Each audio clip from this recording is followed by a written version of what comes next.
Hello and welcome to Executive Mosaic's video interview series. I'm Summer Myatt, and here to speak with me today is Jim McAleese, Principal at McAleese and Associates and a GovCon expert. Jim, thank you so much for joining us today. Yes, ma'am. Good to be in the house. So Jim, as a GovCon expert, you've got your finger on the pulse of the GovCon market. Can you talk about some of the big picture trends that you're seeing in the market right now? Yes, ma'am. A couple of thoughts. So we're how would you say it? We're in the middle of making sausage for the 2023 request, right? But if you're asking about the trends, there's probably 4 or 5 different ones that are important, particularly from the Department of Defense perspective. So instead of just trying to talk about 2022 or 2023, I generally tend to look at them together because they're the same administration. And so when we're obviously going through a major surge and increase in defense funding right now, right? And this is being accelerated obviously by President Putin's invasion of Ukraine. And so if you look at 2022, Congress basically provided about $39 billion of growth, right? 5% in 2022. And that took the entire Department of Defense from about $704 billion in 2021 DoD enacted to $742 billion 2022 DoD enacted, right? So that 5%, $39 billion. And then on top of that, you bolt on another $31 billion or another 4% increase in the 2023 DoD request. And that, once you scrape off the Department of Energy, that $20 billion-ish for nuclear weapons, that basically gives you another, the top line I would look at would be $773 billion, right? So we've jumped from about $704 billion in 2021 DoD enacted that the DoD Comptroller Mike McCord has in his checking account, and the current request on the Hill right now, which will be higher, but the current request from the administration is actually 773. So together, those 2 years will take us to 10% or $69 billion of total growth, right? And so the critical thing really for the community is to realize that the funding is now already shifting. When you look at those 2 years, it's 10%, $39 billion of growth. That's a big chunk of money. It's predominantly growth in operations and maintenance. So think fuel, food, parts, IT services, network operations, civilian workforce, you name it.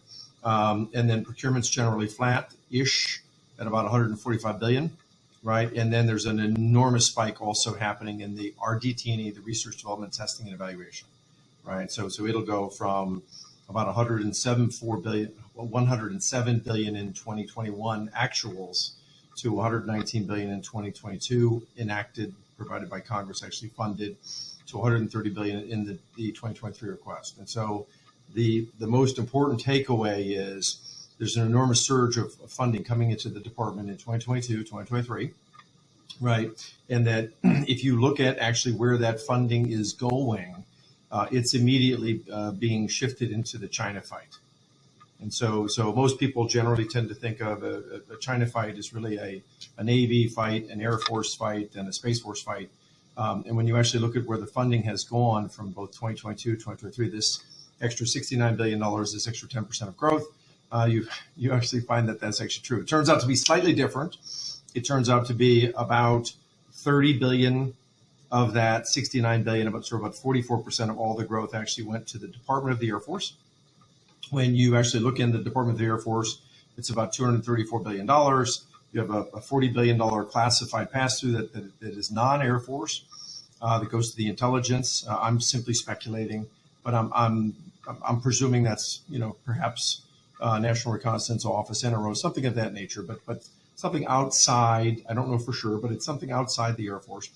And then you've got about $170 billion for the Blue Air Force. And that's, Chief of Staff Air Force is General C.Q. Brown, right? You're obviously very familiar with him. And then the remaining $24.5 billion, which is growing rapidly, is the Space Force. And you're well aware of the Chief of Space Operations, General J. Raymond, right? He's easy to spot a mile away. He's always got a big smile on his face, right? And so when you look at those three animals, they've exploded by about 14% in those 2 years. So So the funding has now vaulted up for the Department of the Air Force overall, has jumped to about $234 billion, right? And that's $30 billion of the entire $39 billion worth of growth for the entire department. So it's basically 44%. If you look at those 2 years, Summer, basically 44 cents of every dollar has gone to the Department of the Air Force. When you look inside the Department of Air Force, it's particularly important. You'll find three areas. Number one, Secretary Kendall is actually incredibly good secretary. And so he's custom made for the China fight. If you listen to Secretary Kendall, he will tell you that the Chinese have a different target set than the U.S. Air Force would have. So the Chinese really only have to target maybe 20 or 30 targets. These would include Guam. These would include carrier strike groups. These would include forward air basing, right? And so they are very few in quantity, but incredibly valuable to the U.S. in terms of power projection.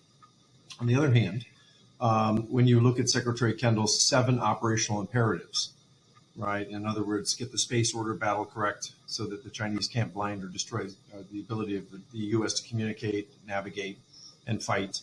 ABMS, right? Advanced Battle Management System, so that the U.S. can communicate even to assets that are penetrating deep into China. Clearly, the shifting of the targeting of both ground-based GMTI, ground moving target indicator, he wants to take that to space, right? And then from an airborne control perspective, he wants to retire the AWACS aircraft. They're down to about 20% reliability, and he wants to actually buy about 22 of the new E7 aircraft called wedge tails. Those are going to be Boeing aircraft. There's a sole source, J&A already decided. And then he moves to next generation air dominance, which will be the son or daughter of the F-22. So think probably something bigger, longer range, bigger payload that can penetrate into Chinese airspace. And then he'll move to the ability to employ agile combat operations to fight from multiple bases, right? And then last but not least, hopefully I didn't leave one out. I hope not. If not, I'm sure he'll mention something, or his staff will say something. The last one is, of course, the B-21, which is the penetrating bomber. And importantly to note, in both this next generation air dominance, right, those are going to cost several $100 million a plane to replace the F-22, so they will not be able to replace F-22s on a one-for-one basis. So they will have a unmanned strike, right, UAS that flies in front of them and works with them. And then additionally, the B-21, because of its cost, it has a ceiling of $550 million in FY2010 dollars for the average procurement unit cost for all 100 of the minimum that they're going to buy, right? So that's about a $750 million-ish dollar plane when all is said and done. And so it too will notionally have as many as 3 or 5 strike UAS that fly with it as well. And when you basically take the Secretary's 7 operational imperatives, and when I go through the budget, what I really find is 3 things. I find a immediate shifting of the Air Force money to the nuclear triad recapitalization. And so you'll find in the 2023-2027 future year defense plan, you'll suddenly find $19 billion, right, 2023-2027 money for the first 21 B-21 aircraft, right? And so it basically starts at 2023 is low rate initial production number 1. There's $1.8 billion there. And then it will grow to about $6 billion per year by 2026. And then presumably you'll be in full rate production for General Cotton at Air Force Global Strike Command by 2028, right? And then, of course, you've got the ground, that's, of course, the Northrop platform being built in Palmdale, California. At the same time, you've got the ground-based strategic deterrent. It's a wonky name, as you know. And so they've named it the Sentinel. And so as a practical matter, it too, it has a very large $3.6 billion of 2023 RDT&E funding, right? And so it's growing, building out the program. But in 2026, it goes into low rate initial production.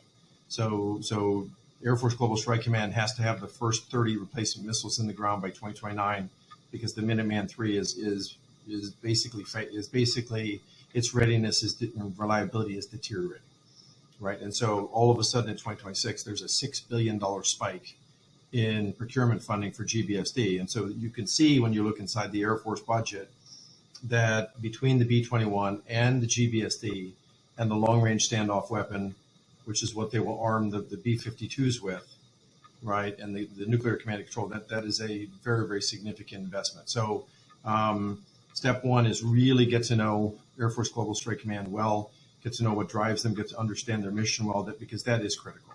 The second step, when you look at Secretary Kendall's 7 operational imperatives, and he ties them together in terms of, hey, these are the 7 missions that are critical, right? But what I generally tend to see, ma'am, is when I look at the budget, what I see is an ability to launch massed waves of long-range fires deep into China.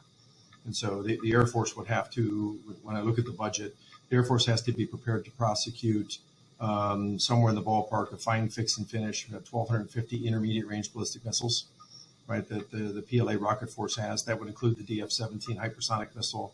That would include the DF-21, which has the potential to be targetable in an aircraft carrier, and the DF-26, which has the range actually to get to Guam, right? And so, and on top of that, you would also have to be able to eliminate large swaths or corridors of SAM sites to be able to get attack air packages in and out, right, of that specific area that you're trying to target. And then last but not least, the Chinese would have to do a forcible amphibious assault and an air assault of Taiwan. And so basically, there will be 350, 360 Chinese ships today.